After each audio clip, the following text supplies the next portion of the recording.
Hello, everybody, and welcome to the Artisan Central podcast, the podcast that looks for the art in everything. I love saying that because, boy, it is true. Today is going to be yet another episode for Saturday. Yeah, we actually recorded it on time. It is Friday night during this recording, and I am sitting at my desk right here with my great big Cintiq above me. And I do mean above me because I got a really cool arm for it from Ergotron, which allows me to literally put it up, and I've stood at drawn at this Cintiq for the past day and have really enjoyed just the flexibility I have with it now.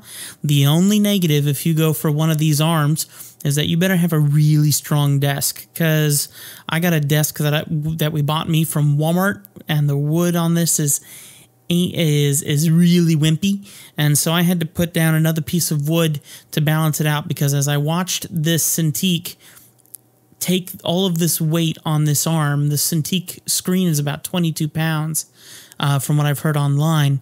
The whole desk started bowing on me. So it's excellent, and I'm seeing some very cool things that I can do with it. And one of the things right now is just being able to have it up above the height of my microphone so I can record for you guys and get a really cool view. So this is really cool. By the way, my name is Tim Michael. I don't know if I told you that. I'm the host of this show, and we do it every Saturday, which, praise the Lord, we've kept up with that really well. So far, so good, other than maybe hitting a Sunday night or something like that here for the past few weeks. But as far as I know, we've really kind of kept them going without fail, and I hope that we can continue to do so. Anyway, like I said, welcome to the Artisan Central podcast. And this is a variety show that looks for the art in every single thing we do. If you want more rants on what this show is about, you can listen to last week, or you can listen to the very first show that we did of the Artisan Central podcast. So a lot of good stuff is going on these days. We have hit 7,506 subscribers on YouTube since last week, which is excellent. So if you guys are not yet fans on my YouTube channel, you can check that out, youtube.com/TimMichaelArts. And then also I have something super exciting. A lot of you guys might remember a lot of my advanced tutorials. So you know that I would make a video and I'd put it up on YouTube, and it would be a quick speed paint where I would discuss what I was doing and I would talk about it, and I would actually give, real instructions. It wasn't like I was trying to give anyone a gimmick. And then if they wanted more, they could go on my website and purchase the whole tutorial for $3, $5, whatever, depending on the quality of the tutorial in my own mind. I should have priced them all the same, but admittedly I felt like one was more important than the other or something, and so the prices would vary. Those sold really well for quite some time, and then after a certain point in time it died out, and I think that is specifically because I stopped making them. So all of my wonderful people who've been purchasing from me would see nothing new come out, and because I didn't make anything new, I didn't get any more sales. But I had people come in and just buy all of my tutorials off of my site, and I'd go on and I'd find like $30 worth of tutorials purchased from my site. So if you are one of those individuals, thank you very much, and I have something exciting to tell you about that I hope will inspire you guys. We'll go and check this out. As you guys know, I'm on Patreon, which is a site that lets you guys donate to the cause of making more videos for you guys on YouTube. So if you go to patreon.com/TimMichaelArts and you donate $1 for every video that I put up on YouTube, then you will see for yourself, to watch as many times as you want, all of those advanced tutorials completely free. And every time I come out with a new one, and trust me, I'm making an effort to come out with some more, you will find that those are free for you as well. So as long as you subscribe to me and become my patron on patreon.com/TimMichaelArts and donate $1 for every video, then you will get every single advanced tutorial that I make from now on for completely free. How cool is that? So instead of paying $30 or however much each, the total basket of tutorials was that I had, now it is completely free. I had another plan to take it onto my website and offer, I think it was $15 for 6 months to be able to watch those videos online, and I just decided, you know what? I really want to have people come in and support me on Patreon. I really want to see people showing interest in wanting more videos on YouTube. So if you guys want to see more, please consider donating. One more thing, and then I'll stop talking about it. Remember that you can set your limits. So if you do not want to donate more than $1, you can set a limit to only donate the $1, and you get all those videos, and I get $1 every time I make a video. And like I said, if I make 4 videos in the month, but you only wanted to donate to one of those videos, you can set that. It's easy, it's simple, and it means the world to me. So keep that in mind, and please tell your friends about it if you have enjoyed the YouTube videos or the Artisan Central podcast or the Behind the Easel. It's a big deal for me, and I've worked really hard to get it going, and I really want to see some of you guys come aboard and show me that you're appreciating what I'm creating and that you want to see more, and that would mean the world to me. All the tutorials on YouTube will always be free. I'm not taking them off. They're not going anywhere, and I'm excited to put more up there. But for those of you who are wanting more detailed information on tutorials or just want to offer your support, $1 is the minimum to donate, and I really greatly appreciate that. So thank you. And by the way, for those of you who have bought tutorials from me in the past and you haven't seen any for the last 6 months, there is a new tutorial waiting for you on my Patreon, which is patreon.com/Tim Michael Arts. So go over there, patreon.com/Tim Michael Arts, donate $1 per video, and you will see a brand new tutorial waiting just for you guys. Thank you so much for your patience. It's about a 30-minute tutorial, and it is a walkthrough of a caricature that I drew of my wife, and she's my muse. I draw her constantly. If you guys are not following me on Instagram, take a look at that. Just look for Tim Michael Arts on Instagram and follow me on there, and I would love for you guys to get to enjoy my stuff with me. Let's go ahead and jump into our second segment, which is our YouTube question and answer time. I got some really cool comments that I want to read to you, and then I got a fun topic that I think you'll enjoy talking about with me.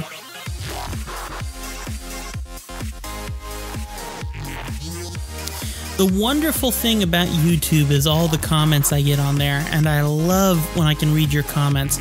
So if you guys want to leave any comments, you can do that at youtube.com/Tim Michael Arts, and all the comments that go up on YouTube, I read them and I pick out a select few, and they come on here and I read them on the podcast. I got 3 of them for you today, and some of them are critiquing some of my videos, and some of them are just downright kindness.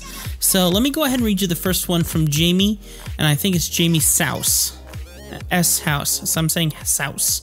Updated 22 hours ago. And it says, shadows are less saturated. When you pull to the right, you are increasing the saturation while darkening the value. They compete with the midtone for what should be in the foreground. That's why it appears muddy. The technical explanation of why this works. Saturation equals how bright your gray a color is. Value, how light or dark a color is. And hue is equal to color, red, blue, yellow, etc. The thing I feel you're missing is changing hue. That's what makes a piece really pop. I've heard it's called blending, and it changed how I paint. In general, shadows go towards the purple blue, highlights go towards yellow. Think of a circle instead of a bar. When you pull down, also move the color slider on the side down to the red, just a little for each shade darker you go. When making a highlight color, move the color bar towards yellow. That expands the range of value you can use without using pure white and losing detail. Since cool colors, purple, blue, and green, fall back, and warm colors, yellow, orange, and red, come forward, this will also add more dimension to your work. This is all dependent on the lighting and all that stuff, of course. Jamie, thank you so much for your comment. That's actually really super. The tutorial that this comment was on was the color theory according to Tim. And as you guys know, that was a very basic tutorial on what I would suggest would be the quick way to get good color values. And it was a great way to get a start, and I see a lot of you guys really appreciating that.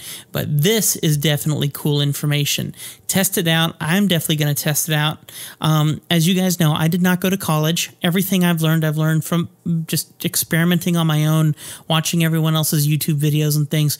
And it's information like this that really goes the extra mile. Now, a lot of people have posted very interesting information, critique of my videos, and I have not read them to you guys, and there's an important reason for that. They've done it rudely, they've done it meanly, and they make it sound like I'm trying to cheat everyone one way or another because I'm not teaching you the proper way to do things. They call people idiots, things of that nature. Jamie here has made it very nice, simple. She is generous with her comments, and I do not see a lick of negativity in this thing, and I really appreciate that. So, Jamie, I know I left you a comment on YouTube saying that we were going to read this for this podcast. If you are listening to it, thank you very much. Feel free to chip in more, and also look me up on Facebook. I want to see some of your work. That'd be very cool. And thank you very much for your great comment. And everyone, I hope that this comment will lead you guys in the right direction, and I certainly hope it leads me in the right direction, because I like the idea of getting more definition of using cool in the shadows and warm in the highlights. And if you think about it, guys, if you've touched Photoshop and some of the other tools, they have a burn tool and a dodge tool. And when you burn something, it gets darker, and I think it goes more into the cool tones. And if you dodge, it goes lighter and into the yellow tones. I think that's very interesting. So her information is reminding me of a few things in Photoshop that might be worth checking out. Okay, next up from Lisa Baggy, updated 2 days ago. I feel so dumb right now. Spent years trying to figure out a blending technique that is simple and works for me. And in mere minutes, you've shown me a fantastic method. Thank you. Praise be to the Alt key. All right, Lisa. Well, thank you very much for your comment. She is talking about, once again, the blending video that is one of the most popular videos that I have on my YouTube channel right now. And it's a very simple one that I made, but apparently a lot of people needed to see it. It's a technique that I've seen a lot of other artists use. I would watch a lot of artists try and watch a lot of artists paint in Photoshop, and I couldn't understand why they blended the way they did. And so I really focused in on their videos, and I realized that all they were doing was using an airbrush and selecting with the Alt key and just airbrushing their gradients and values. And I had no idea until I started messing with it on my own, and I found that same connection. So I'm glad that you all seem to appreciate that video. That video is about to hit 100,000 views very soon. So Lisa, thank you very much for your comment. And if you're not subscribed, please subscribe. That'd be awesome. And if you are listening to this message on the Artisan Central podcast, thank you very much for tuning into the podcast, and I hope that you enjoy this little reading of your comment. Another one from a name that does not need to be introduced, and that's the wonderful Kimberly Bangle. She has been on our show before, updated 3 days ago. Thank you for sharing your soapboxes. I really enjoyed listening to this. I know that I struggle with rejection too, and it's nice to have the encouragement that you said throughout this podcast. Last week's podcast was a really interesting one, because on that night, I recorded it for a Sunday episode, and the Saturday night before, I was out at a theme park drawing caricatures, and I got a rejection. As I was drawing the caricature, I was rejected on one of the pieces that I did, and it hurt. It was kind of tough to take, and it always is, but the truth is, I've trained myself to understand it and walk away from it. And that got me onto quite a rant last week, where I got onto several soapboxes and I talked about several different things, from what is art, what is being artistic, and then also, of course, how to handle rejection when someone rejects your piece or your illustration or whatever you've been working on. So thank you very much, Kimberly. And I know I thanked you at church, but I also mean that here as well. Always appreciate your comments and appreciate your continued listenership. And we need to get you back here to talk a little bit more about photography, and maybe we can lead people in the right direction a bit more. Okay? All right, guys, those are our 3 comments. Please remember that you can send us comments at artisancentralpodcast@gmail.com. And of course, most importantly, you can go to youtube.com/TimMichaelArts and leave your comments on there. Thank you very much for everyone who stays in touch and who leaves your messages. Always appreciate all of you guys who are in communication with me. I feel our little community continuing to grow. We get more people who listen to the podcast, more people who get onto the YouTube channel, and I mean, that's my whole goal. I want people to appreciate what they hear and want to come back for more. So thank you very much, guys. Now let's go ahead and get into our main topic in segment 3.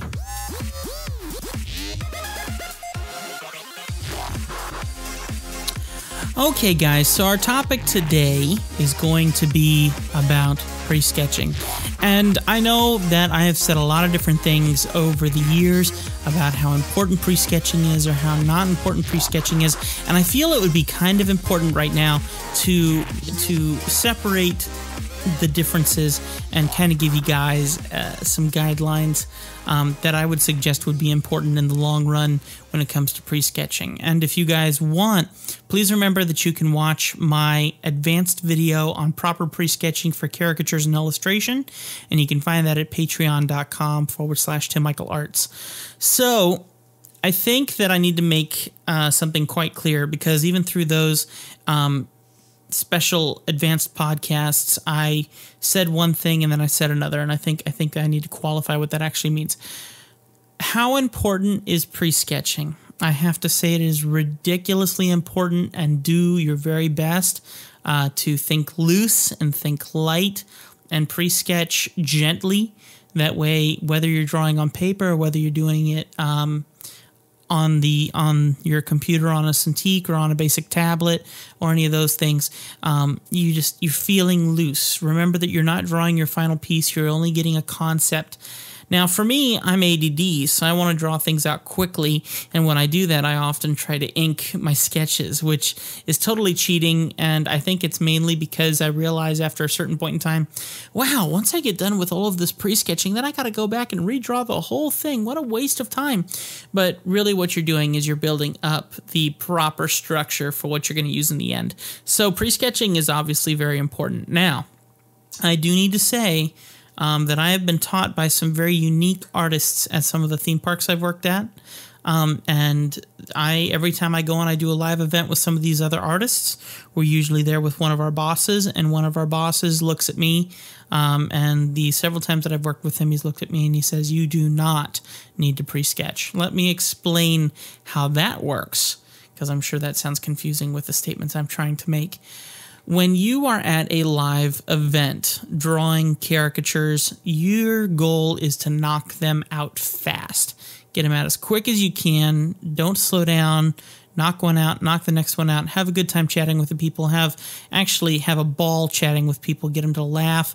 Focus on them, but knock those caricatures out. That way you can get the next person sitting in who's been waiting in line for 2 hours to get a caricature drawn. And the rule of thumb there is the art needs to be good, but it doesn't need to be that good. You know, you're not trying to get a super ridiculously detailed caricature. You're trying to get important information put in a funny sense that can usually be done without having to use a pencil once you've trained yourself how. And that is by seeing what you want to draw and immediately going in with your marker and starting in an area that you're, understanding, and then work out from it. When I draw caricatures out at live events, I will often put down my pencil until I come to bodies, because I'm still struggling with bodies. But when I'm drawing a face only, I can usually draw a decent caricature without using a pencil. And what I'll do is I will start by drawing the nose with my marker, and I'll try to keep my thick and thins important. And I've been using Prismacolor markers more recently, which are really nice because they have a brush tip on one side that's pretty firm. And since I'm a firm artist, because I draw on tablets and such, I need a firmer marker. I can also use a chart pack, which are really good if you get the fine tip chart packs. If you guys are interested in seeing those, leave comments on YouTube that you want to see what those look like, and I'll take some pictures of them on Instagram and share them with you guys. And that way you know what kind of tools I use. But what I'll do is I'll start from the nose. I'll just draw the nose. And even if I get the likeness right or wrong on the nose, I'll begin working out from it, and I'll do other stuff. Remember, if you mess up on a likeness on one part, you can make up for it in another part. So maybe you mess up on the nose. Maybe you can work it into the eyes. Maybe you can work it into the mouth. There's lots of different ways that you can go about it. And honestly, with the theme parks that we work out, your goal is to draw more of a cartoon than a caricature. So you're trying to draw them more as if they were in a animated movie, instead of actually trying to be a crazy all-out caricature. A lot of people actually call it cuticature because it's a cute version of yourself, and a lot of artists do find that kind of cheating instead of trying to go for the most extreme form of exaggeration, which I think is a really cool caricature form in itself. But when it comes down to it in the end, I notice that a lot of my young listeners and my young watchers on YouTube, and I mean my 11-year-olds, my 10-year-olds, my 12-year-olds, my 13-year-olds, I realize that when they show me their artwork, there's one thing that they haven't done. They haven't started with a pre-sketch. They haven't started with that preliminary idea of what they're going to draw. Like me, they might be ADD and they want to draw as quickly as they can, get it out as fast as they can, because they want to see the final product. And so they will try to draw the final product before they do any pre-sketching. And I think that's because most young people don't know how important pre-sketching is, or don't even know what pre-sketching is. I remember the first thought that I had was, well, if I draw that, if I draw a line on a piece of paper, I can't get rid of it because I'm using a pen, or I'm using, a pencil that doesn't have an eraser. And so the last thing I wanted to do was pre-sketch or have to put anything underneath it because I didn't want to damage anything on top. The first thing that you need to understand is you're not going to draw something nearly as good as you will draw it unless you have a formula for what you're going to do to the final product because of the pre-sketch that you've put there. That's one of the wonderful things about digital. You can draw your pre-sketch on one layer, you're inking on the next layer, and then you can delete or just hide the pre-sketch layer, and you're good to go. Now, there are different forms of sketching, obviously. If you go and you look at my Patreon account and you see some of my advanced tutorials, you have the proper pre-sketching for caricaturing. You also have the freehand sketching, which is just scribbling your head off and getting something out of the scribble, which is a lot of fun. And if you guys haven't seen that video, you should go check that out. And then, of course, there's live sketching where you are supposed to maybe not draw exactly what you're seeing in front of you. Maybe you're supposed to be drawing more of an action, and use it as a certain form of sketching. And I'm trying to remember what it's called. It'll hit me in a second.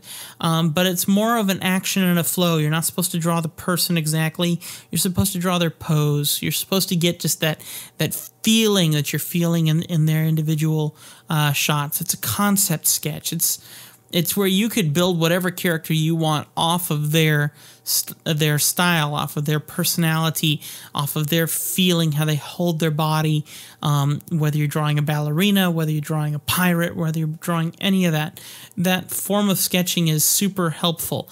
And I think if you study that form of sketching specifically, one thing that you'll really learn is the importance of where you put your weight as you're doing your sketching. So think about when you're drawing a character standing, think about drawing him holding a great big rock.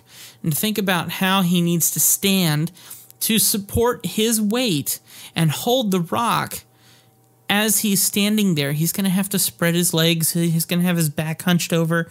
He's going to hold that great big heavy rock, and his arms are going to sag a lot, and his shoulders are going to fall down, and he's probably going to be fighting to hold it up. So that means his head's going to be tilted up, and his neck is going to try and really stretch and lean with it.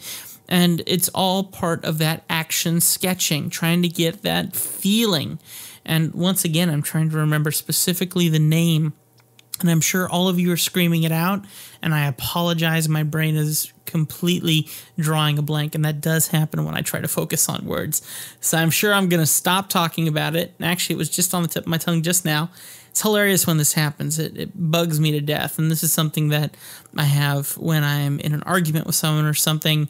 The word is just not there, and then it just comes in later on. But I would suggest that you guys need to look that up and find a way to understand how to really get those action poses and understand how the body needs to hold itself to stay on the ground. I've seen some people draw some beautiful stuff, but when I look at where the feet are, or I look at how the body's leaning, the person would be falling over. Sure, they look gorgeous in the final sketch, but they all look like they're about to fall over.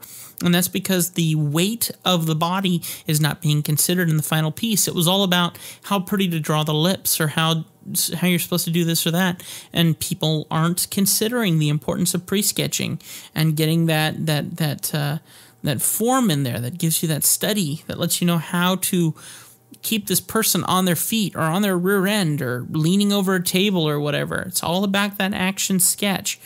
Get that feeling all through it. That way you have a better understanding of what you're trying to do. That would be my ultimate suggestion for you guys. Do not jump past sketching unless You're in a live scenario where you're supposed to draw as many as you can. When it comes to caricaturing, the rule is, like I said, draw fast. And there's a real reason for that. 9 times out of 10, as an artist, you do not get paid until you finish a caricature. And you get paid per caricature. You don't get an hourly rate. You draw and you get a certain percentage off of the caricature that you drew. And more often than not, you get the lower percentage and someone else gets the higher percentage. And that's fine. Your goal is just draw as many as you can.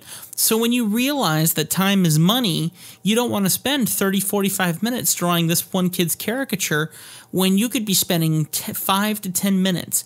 Draw it, give it, draw it, give it, draw it, give it, draw it, give it. And then the amount of time that it would have taken you to do to do that one main caricature at 40 minutes, you've drawn 4 and you've made 4 times the amount of money that you would have otherwise. Back when I was a full-time caricature artist, working out at the theme parks and at the resorts, I would push as hard as I could to just get the people in and draw them as quick as I could. It was still a lot of fun, still really cool to communicate with them. They still loved the work, and it was a ton of fun. But when it comes down to it, you're still sitting there going, my life is dependent on how many caricatures I can draw right now. And you learn to draw a lot faster. Now in this time that I'm doing it more for fun and I'm doing it for extra play money, so I can do things like buy humongous arms for my Cintiq or you know, have things that I can do with my wife or whatever, it's not as necessary for me personally in my own heart to draw as fast. Although it is still important that I get the artwork done and to the client as quickly as possible so I don't bore their kids to death. That's not why they're at the theme parks. That's not why they're at the resorts. Their goal is to have a fun caricature drawn, have a good time, and leave satisfied. If I'm sitting them there and the kid's yawning and looking like he's about to fall asleep over himself, I'm obviously probably not doing it the way I should be doing it. And one of the things, and that's where I'm saying, put down the pencil and start learning just how to get those caricatures drawn with just your marker. And the idea is have the fundamentals already memorized in your head. Imagine looking at a blank piece of paper and see the circle with the lines through it, which way the face is going. Now imagine drawing the nose on that, the mouth on that. I can literally see it all in my head right now. I know exactly where I'm going to put the eyes. I know where I'm going to put the eyebrows. I know where I'm going to put the hair. I'll make the forehead a little higher, and so I can feel my way through it, and I haven't put down a pre-sketch. I haven't done anything for a pre-sketch. Now, because I've drawn faces for most of my caricaturing career, and I've preferred faces, I haven't done as much study in body anatomy and structure.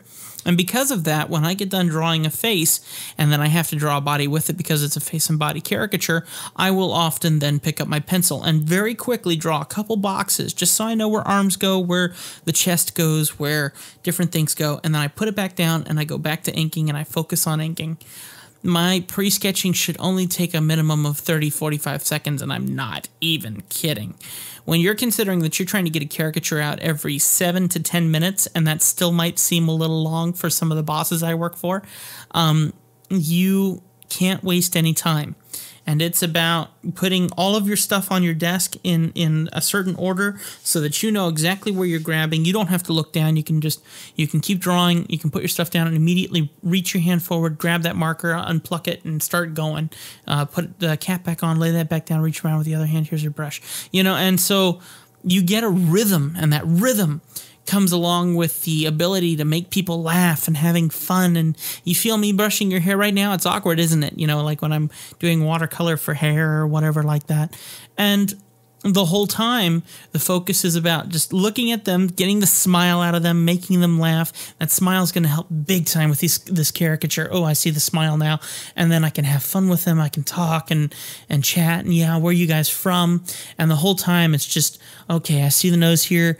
All right, 1 stroke for the top of the nose, 1 stroke for the bottom of the nose, 1 stroke for the nostril. There we go. I finished the nose in 3 strokes of my marker. Now for the eyeball, 1, 2, 3. There's one eyeball, 1, 2, 3. There's the other one. Now I'm going to put in the pupil, 1, 2. There we go. And then, everything is how few lines can I do to create this person? I think one of the most amazing artists from the good old days was Al Hirschfeld. Look him up. He was the line king. The guy was amazing and thick to thin lines. He had a feeling. Everything felt caricaturized. It felt cartoony. But you've never seen anything like this work. And it feels so curvy and twisty and designed and invigorating, and it's all just smooth motions. And so many Disney movies are made with the Al Hirschfeld feeling. We've talked with Aaron Blaze recently, and some of the stuff he's done, like in Mulan, is very Al Hirschfeld style. And Genie from Aladdin and the Lamp, or whatever that movie's called. I hate this. Aladdin, right? That movie is very much based on some of that information too, and I mean all that sort of stuff. So key and so beautiful, and getting as few lines as possible. And if you start pre-sketching, I've learned this so often. When I start pre-sketching, I begin to get details. I get lots of details. I get the nostril, and I get the side of the nostril, and then I get the laugh line coming off of that, and then I get the bag under the eye, and then I get the all this different stuff, and then I get my marker and I go in and I start doing that, and then I draw the bag of the eye with the marker, and I realized, oh my gosh, I've made them look 30 years older.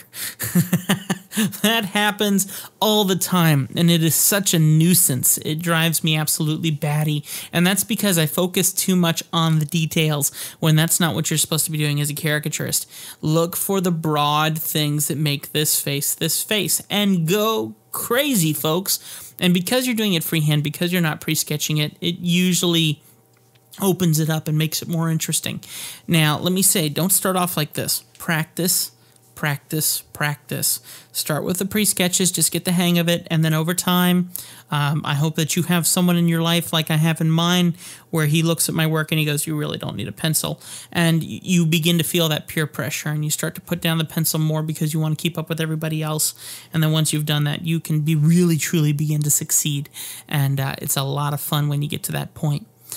Tomorrow, I'm working a shift out at the theme parks, and actually at the resorts. And when I go out there, I will be doing my best once again to not touch that pencil as much as possible. I am always jittery. I always have nerves of how I'm going to do. I don't want another rejection like I did last week, but at the same time, if you consider that I drew 7 people maybe, and only one of them rejected me, and she didn't do it meanly, you know, she just didn't like what I drew. It's no big deal. In the end, I still succeeded. It was pretty cool. It was a lot of fun. So I'm just saying, guys, it's a wonderful world in the world of art, and pre-sketching is so key in certain environments, in certain places. Don't be afraid to put that down when you're supposed to be doing something else. And as you hear my comments on all of my different videos where I'm saying, don't think you can get away with not pre-sketching. I still mean that. When you are in your studio, when you're sitting over that piece of paper and you have time to pre-sketch, do it. Do it. But when you have the need for speed and you need to be focusing on getting artwork done fast, put the pencil down and stop wasting your time with a pre-sketch and go in there and create something fun for that other person. Learn to do it. But if you're a younger person, if you're 10, 11, 12 years old, or if you're a new artist, a new budding artist who might even be in his or her 50s, 60s, or 70s, you need to understand, memorize the fundamentals like they are the Bible. You need to memorize how to draw things and how to imagine them in your head the same way as a Christian memorizes Bible verses, or the same way as a nurse memorizes how to use a needle, you know, and an absolute focus needs to be put on all this stuff so that when you learn these details, it comes naturally when you go out into the field to draw live stuff, if that makes sense. So that's the truth about pre-sketching, guys. Be willing to put extra time into your drawing to get a better form of art because you took the time to work on the structure. That's your key. Get that structure figured out. From there, you will be able to make a better drawing. Do not think that you can draw a good piece off of a terrible structure. Think about every single building that you've seen collapse for one reason or another. Think about every skyscraper you see and what would happen if the bottom structure was not properly built. The whole thing would come tumbling down, and that's obviously not what you want. You're trying to draw a piece that's going to succeed in the end, and that's going to be your key. So thank you very much for listening to my rant on pre-sketching, and please remember that you can see all of my advanced tutorials on proper pre-sketching at patreon.com/TimMichaelArts. Thank you so much for listening to today's podcast. Let's go to segment number 4 for a few quick little updates, and we'll call it a night.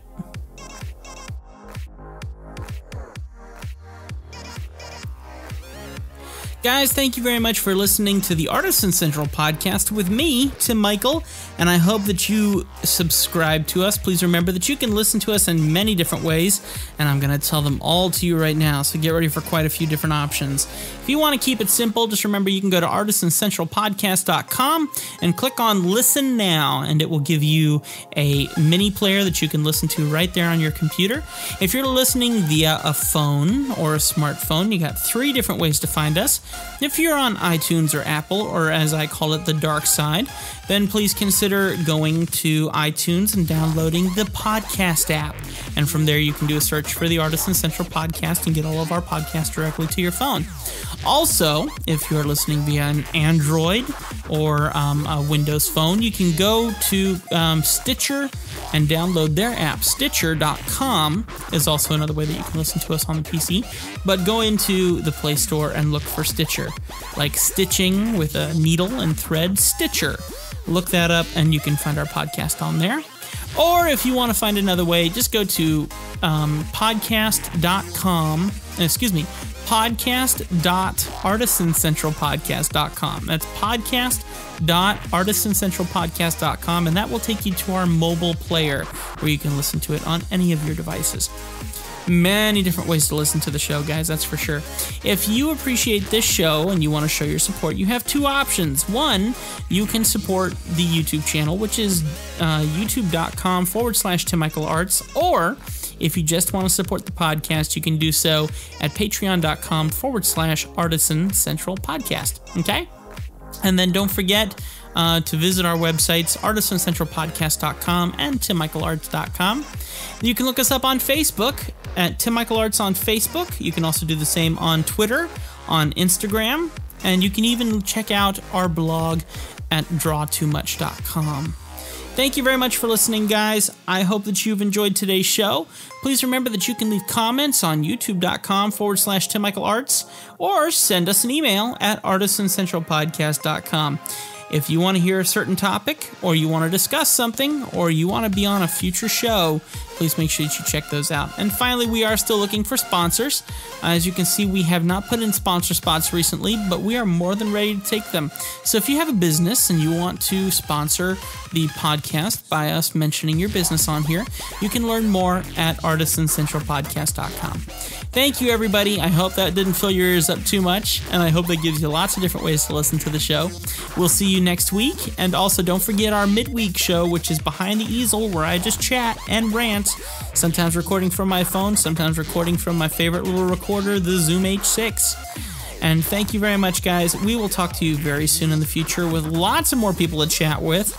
And then, of course, we're going to have Alex Bangle, Kimberly Bangle. We're going to have Aaron Blaze on again in the future.